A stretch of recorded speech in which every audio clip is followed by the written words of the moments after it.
Hello, everybody. Well, it's Friday, Memorial Day weekend, and time to do another little short review. Actually, another little first impression. I want to give this one a little bit of time before I actually do a review on it, but the iStick 50 finally crapped out. Will not work at all. So, started doing my shopping online a little bit, looking around.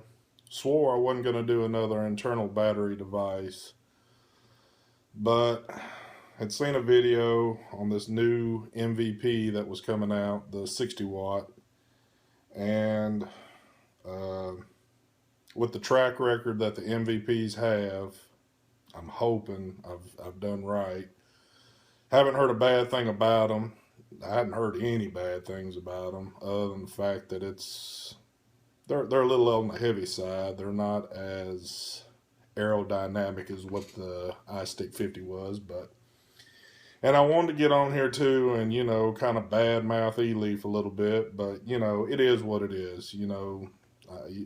It's you win some, you lose some with these products, and if the thing still would have been working like a top, I'd have, man, I just would have kept on using it. It was a perfect thing, but unfortunately, my device just wasn't perfect. And I would like to state that people that do own these, man, you really need to keep an eye on them. It's not that I'm trying to scare anybody, but I've been seeing some real bad things going on with them, and I even noticed in mine that there was a potential that, say, of charging and you walked away. I mean, they're these things are catching fire. They're auto firing. You really need to keep an eye on your device if you've got one. But anyway, so this week I purchased the MVP Pro starter kit. I've got one INNOKIN product as it is. I've got the SVD 2.0, and it's a nice thing to have around the house, built like a tank. And I got this in last night and have messed around with it a little bit. So this thing itself, I mean, it's a brick, but it's a pretty solid device. Um, I guess the first thing I'd have to say about it is I've got enough sub-ohm tanks that, I really didn't need a kit. So, and the reason why I say that is that I had to spend, a little extra money because this came with the iSub tank. It's a part of the kit. So I really didn't need another tank, but, what the hell. I've been hearing a lot of stuff about these two, and, so I've got one now. Man, this thing comes packaged. It's real nice. Um, some of the little text to it is, it's got a voltage between 3.0 to 9 volts. The wattage goes from 6 to 60. It's got a 4,500 milliamp battery. So a lot of power in it for days. It fires down to a 0.2 on your coil, which is awesome. It's got the big screen to it. One thing I would love to point out, and I've seen this on something else, and it cracks me up. So they've got flip OLED screen orientation. If you can see up about the third line up, let's see if my camera is not going to focus, dang it. Well, they misspelled a word. It's pretty funny how they did it, so I guess they just didn't pick up on it. So anyway, but let's get down to it.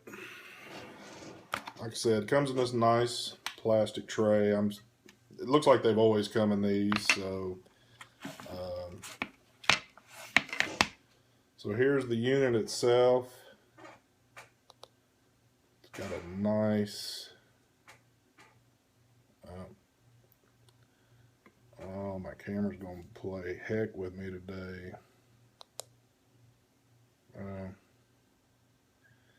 It's not going to be so much of showing you what it'll do. It's got a nice big screen on it, that real nice on it. It's fired everything I've put on it so far. But here's a quick look at the tank that it comes with. This tank is supposed to be, I believe, a 4.5 mil on capacity. It comes with one coil, and it's the coil that's loaded in it. It's a 0.5. I'm not even going to break into the tank right now. I'll do a review later on that. But you've got your little threaded adapter for your little small tanks, which is nice. You got paperwork underneath the packing. Not going to pull all that out. It's got a real nice thick charging cord.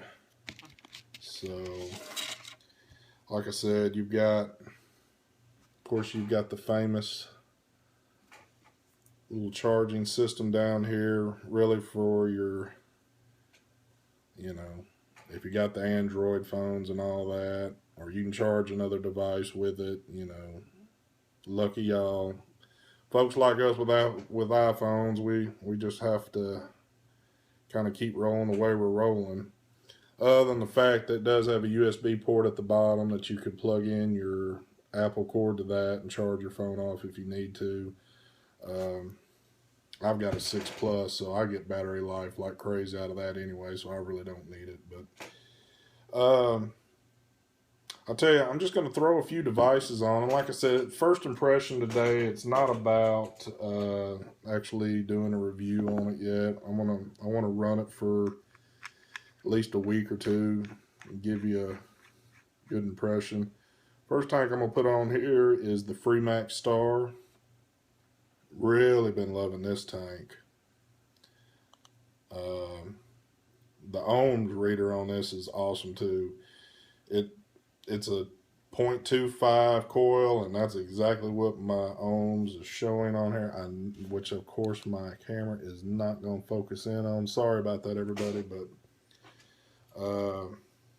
I've got it set at 40 watts. I'm going to go ahead and just run it up to 60, and I'll show you exactly what this will do. Here's 60 watts right here.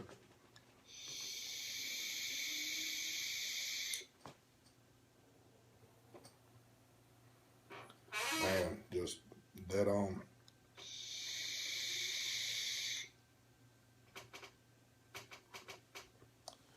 Woo. So that's the Freemax Star tank on there. Like I said, every tank I've thrown on it works, looks good. Here's the Joytech Delta 2. Of course, I'm going to turn that one down a little bit. I'm going to run the Delta 2 at about 40, run it at 45.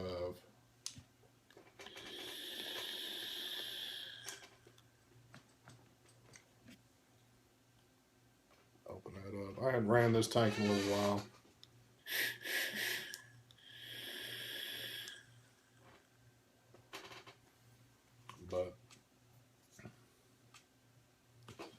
And of course, let's put on another one here.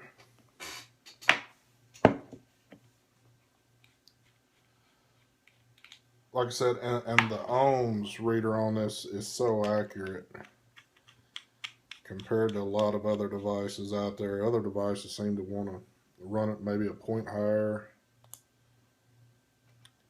Here is the Sub-Tank Mini.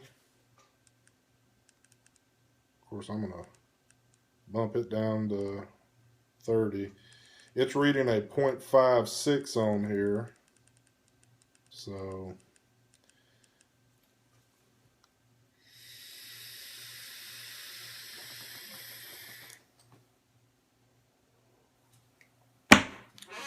perfect.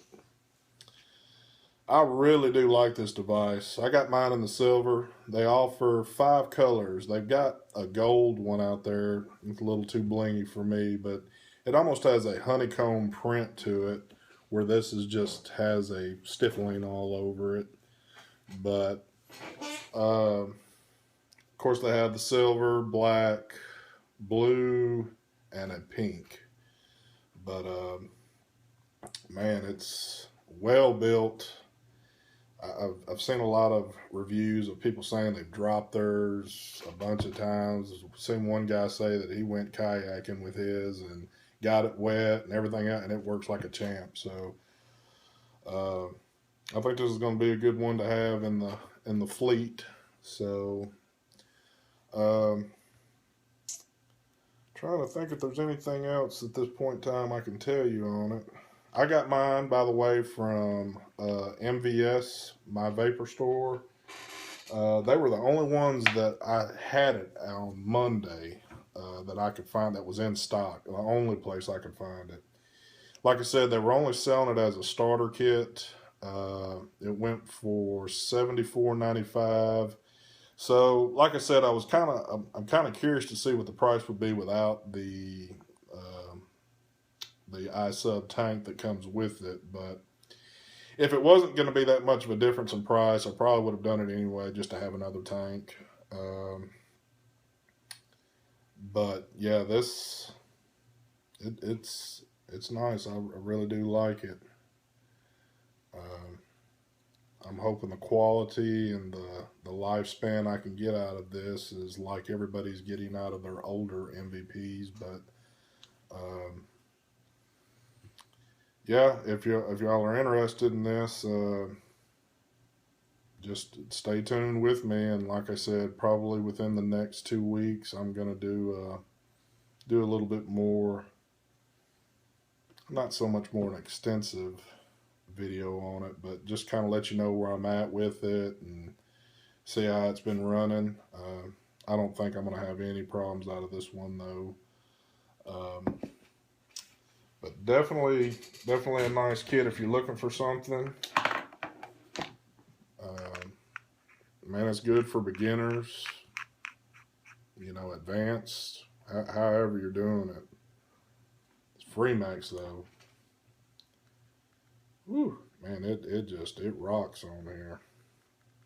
I'm going to bump that up. Been running the free max at really about 50 on here.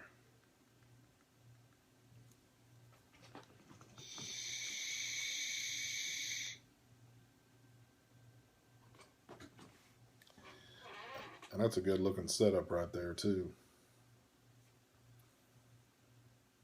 I just ordered some more juice. Got it coming in probably the first of next week. So I think that's the time I'm going to review this other tank. Got a new flavor coming, so I'll run it in that one and see how I like it. The coils on this new tank seem to be very cheap from the stores I'm looking at. So kind of hoping that I'm hoping that tank turns out to be a pretty good one, so I can keep the coils coming with it too. But yeah, that's really about all I've got right now. So I hope you like it. I apologize for my camera not focusing all that well on things, but I mean, the screen is nice. It's got a big screen to read. Once again, the device seems pretty big on screen, but it's really not. It's pretty small in the hand. It's a lot smaller than what I thought it was going to be. But all right, I'll get back with y'all soon and let you know what's happening with it. And as always, have a good one and subscribe to me and leave me any comments if you need to. Have a good one.